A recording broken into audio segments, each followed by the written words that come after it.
Nous allons à présent mettre en forme les informations du profil. Alors pour ça, on va devoir déjà taper ces informations. Pour un CV, donc on va avoir le prénom, le nom, on va avoir le statut, entre guillemets, donc avec l'âge, célibataire, permis B. On va avoir l'adresse, de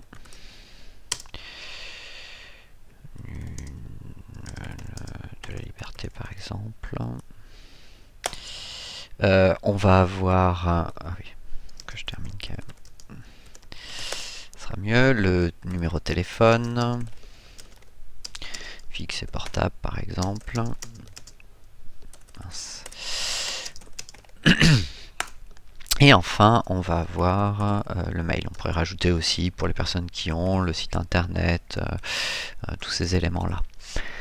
Tous les éléments que vous voulez rajouter donc dans les contacts. Lorsque on a terminé de rentrer ces données, on va commencer à les mettre en forme. Alors déjà, ce que l'on peut voir, c'est que par défaut, lorsque j'indique à Word, lorsque Word reconnaît un mail, avec un arrobase, il préformate ce mail pour qu'on puisse cliquer dessus et directement envoyer un mail à la personne. Donc ça nous intéresse absolument pas dans notre présentation. Il y a deux moyens de le supprimer, tout simplement soit en faisant retour arrière, soit en cliquant sur ce petit panneau d'options lorsque l'on clique sur, lorsqu'on survole le mail. Et donc là on peut annuler le lien hypertexte, ou tout simplement en faisant un clic droit sur le mail et en cliquant sur supprimer le lien hypertexte. J'en profitais aussi pour supprimer la majuscule qui m'a rajouté à mon mail. Voilà. Alors c'est parti, on va pouvoir commencer donc la mise en forme. Donc la première chose que l'on va faire, c'est bien entendu gérer la police de caractère. Donc la police de caractère, c'est dans Accueil. Lorsque j'ai sélectionné mon texte, dans Accueil, ici j'ai une petite liste déroulante qui permet de changer la police de caractère du texte. Donc ici, il faut sélectionner une police de caractère simple, lisible. Il faut absolument éviter tout ce qui est trop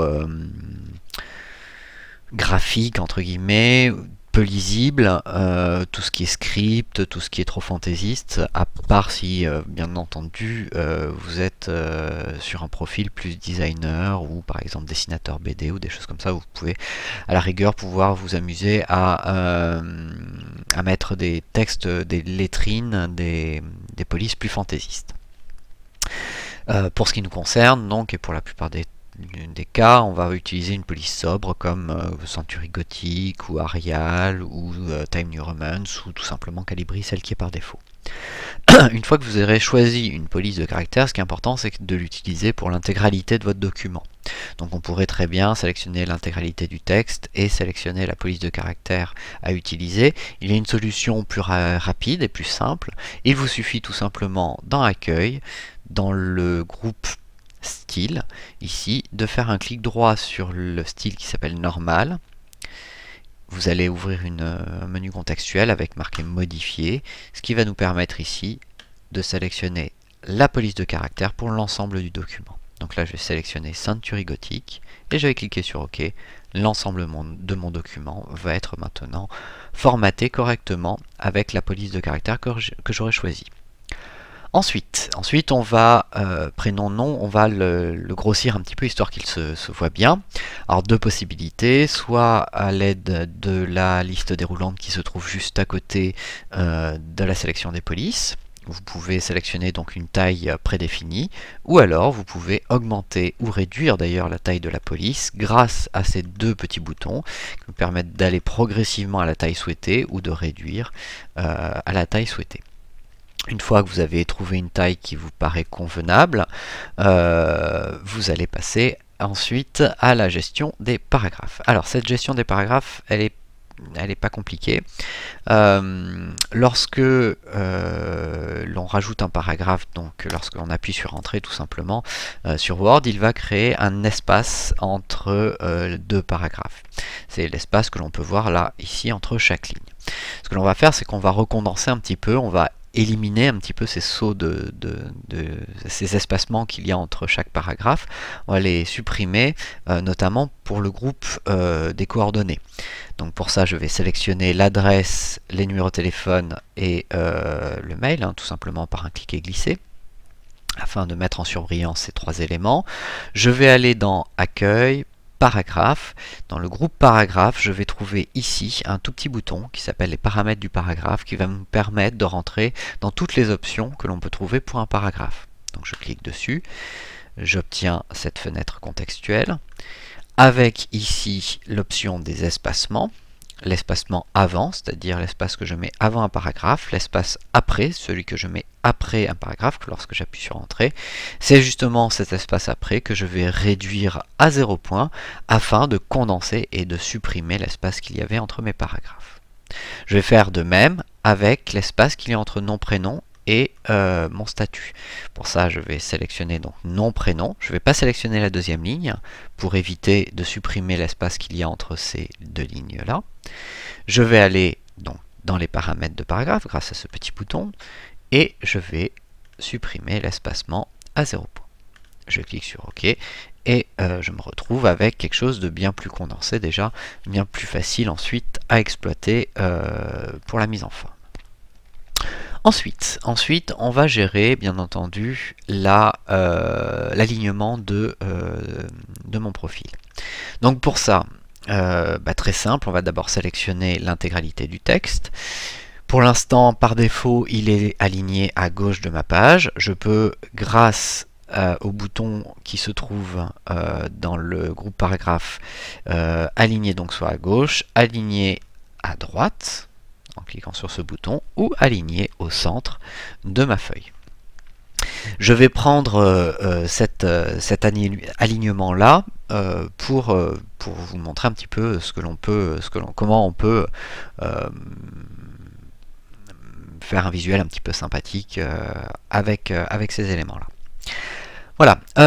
Ensuite, on va s'attaquer un petit peu à la mise en forme générale de ce texte. On va lui donner un petit peu un aspect visuel un petit peu intéressant. Donc faire pas mal de choses. La première chose que l'on va faire, ça va être de souligner nom-prénom. Alors on pourrait souligner nom-prénom tout simplement en sélectionnant et en allant ici sur les options de soulignement. Alors moi j'aime pas trop cette option là parce que elle me permet pas de beaucoup de liberté. Déjà elle me permet pas de souligner au-delà du texte nom-prénom et en plus ça me fait le soulignement est assez proche de mes caractères, ce qui est pas forcément pratique, ou alors il faudrait que je le configure. Donc là je vais faire légèrement différent. Je vais utiliser pour souligner donc nom-prénom, je vais utiliser les bordures. Pour ça, je sélectionne donc nom-prénom et je vais aller dans paragraphe, et ici dans paragraphe, juste à côté du pot de peinture, je vais trouver une liste déroulante avec les bordures, ce qui va me permettre de gérer donc différentes bordures. Et ce qui va m'intéresser ici, c'est la bordure inférieure. Donc pour ça, on va aller dans bordure et trame, histoire d'avoir du choix. Je vais sélectionner donc le style de bordure que je souhaite avoir, donc en tiret, en pointillé, ou alors en double bordure, triple bordure, etc., etc. Donc là, je vais choisir quelque chose de relativement simple, par exemple une double bordure comme ceci, ça ira très bien. Ensuite, je vais sélectionner la couleur de la bordure. Donc là, je vais pas sélectionner noir-noir, je vais sélectionner un petit peu plus clair, un gris foncé. Puis ensuite, je peux sélectionner l'épaisseur de ma bordure, la largeur de ma bordure. Donc là, je vais prendre quelque chose de relativement épais. Et enfin, je vais sélectionner comment je souhaite afficher ma bordure. Donc là, pour l'instant, ma bordure encadrerait nom-prénom, c'est pas ce que je souhaite. Donc pour désactiver les lignes concernées ou pour les activer, il faut tout simplement venir cliquer ici sur les bordures à activer pour les désactiver ou les activer. Vous pouvez le faire aussi grâce au bouton qui se trouve ici, qui permettent à chaque fois d'activer ou de désactiver la bordure. Et enfin, vous cliquez sur OK. Petite précision, si vous voulez revenir et remodifier votre bordure, par exemple ici je veux la mettre en bleu, si je clique directement sur OK, ça ne va pas la prendre en compte. Vous voyez, j'ai cliqué sur OK, ça ne l'a pas prise en compte. Pourquoi? Parce qu'il faut avant la revalider. je vous montre, bordure et trame. Imaginons que je souhaite donc passer sur une bordure en pointillé.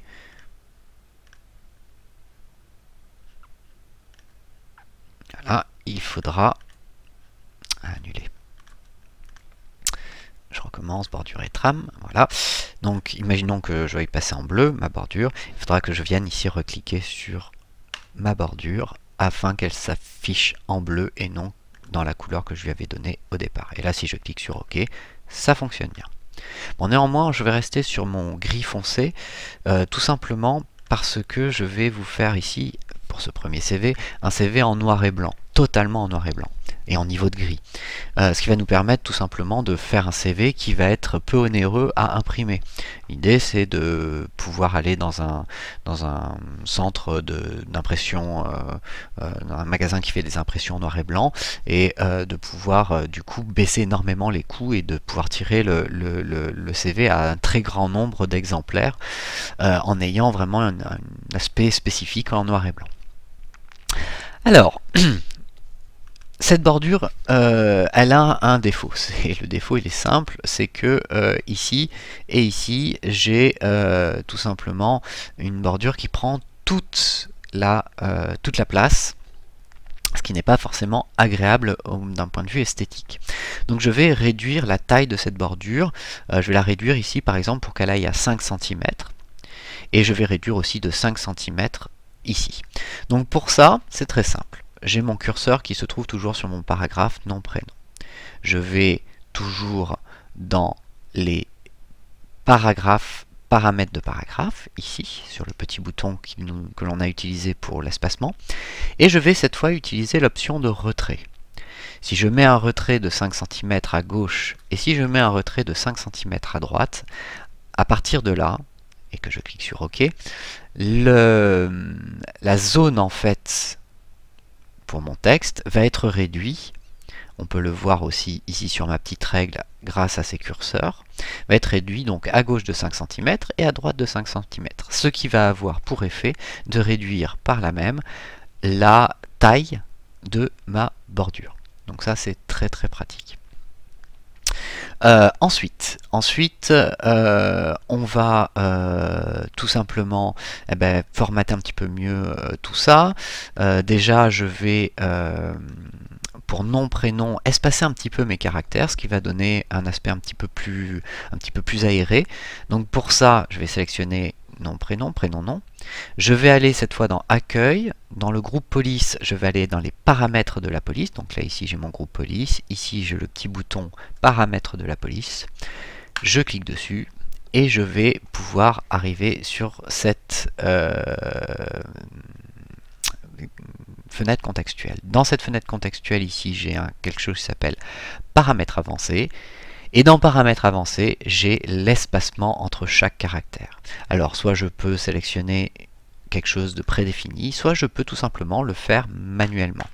Alors, je vais y aller un petit peu au hasard. Je vais la mettre par exemple de 4 points. On va essayer comme ça. Je clique sur OK. Comme vous pouvez le voir, l'espace entre mes caractères a été augmenté, donc ça a aéré un petit peu le nom. Je vais faire la même chose ici pour avoir quelque chose d'un petit peu uniforme. Je vais faire la même chose pour cette ligne-là. Donc je sélectionne 25 ans célibataire permis B, je vais dans les paramètres de paragraphe et je vais augmenter l'espacement. Alors là c'est pareil, j'y vais un peu au pif. On va augmenter à 3 points par exemple. C'était beaucoup trop. Je vais réduire à 2 points. Voilà, c'est encore un petit peu trop. 1 point peut-être. Là on est pas mal. Vous voyez, 25 ans et permis B s'aligne à peu près sur nom prénom. Donc ce qui me donne un aspect visuel assez intéressant. On pourrait bien entendu augmenter nom prénom par exemple à 5 points, histoire de lui donner un peu plus d'air. Voilà. Ça me paraît pas mal. Ensuite, on va gérer la couleur. Alors, on est en noir et blanc, donc là la couleur ça va être surtout des nuances de gris. Donc nom prénom, je vais le mettre de la même couleur que ma bordure, à savoir un noir un petit peu plus léger. 25 ans, célibataire, permis B, pareil, on va le mettre dans un gris plus clair, et pareil pour mon adresse, afin qu'il s'efface un petit peu, afin que ce soit un petit peu plus léger au niveau de l'aspect visuel. Ça me paraît pas mal du tout. Enfin, on peut s'amuser, bien entendu, à mettre des éléments comme mettre une partie en italique, ou pourquoi pas mettre les premières lettres de nom, prénom en gras, ce qui donne un aspect visuel qui peut être sympathique. Je vais retoucher un tout petit peu ma couleur, ce sera plus doux. Voilà, je vais faire de même pour ma bordure. Ok, voilà, mais ça me paraît pas mal du tout. Pour l'instant, on va s'arrêter là. Là, déjà, on a une présentation assez esthétique. On va bien entendu pousser tout ça bien plus loin. Pour l'instant, je vous propose de passer à la suite, à savoir l'insertion de la photo.